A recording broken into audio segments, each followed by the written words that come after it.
Welcome to the how-to video series by Massey Ferguson. In this video, we will discover together how to import and export data with the Datatronic 5.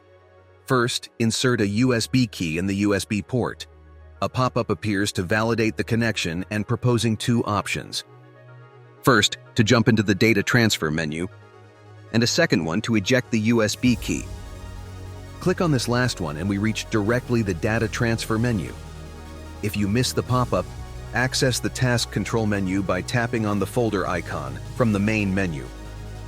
Click then on the USB icon located on the right toolbar to access the data transfer menu. If the icon is gray tinted, you need to switch the data transfer mode.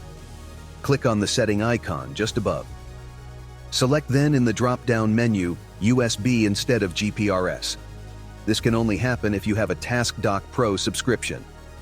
Click on OK and go back on the transfer menu. At the top of the data transfer menu, you'll find a drop-down menu containing all available data types: screenshots, task data, shape files, or fields. Select the one you intend to transfer. Keep in mind that tasks, fields, and shape files will be copied during the transfer. Only the screenshots will be completely moved.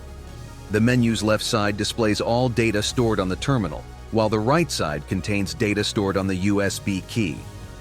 Select individual files for transfer by utilizing the single arrow icons, or transfer all files collectively using the multiple arrow icons. To delete files, simply select the desired file and tap on the trash can icon. For further details about a file, tap on the information icon. Once all transfers are complete, tap the eject USB icon located at the bottom. It is now safe to remove the USB from the terminal. It's your turn to try.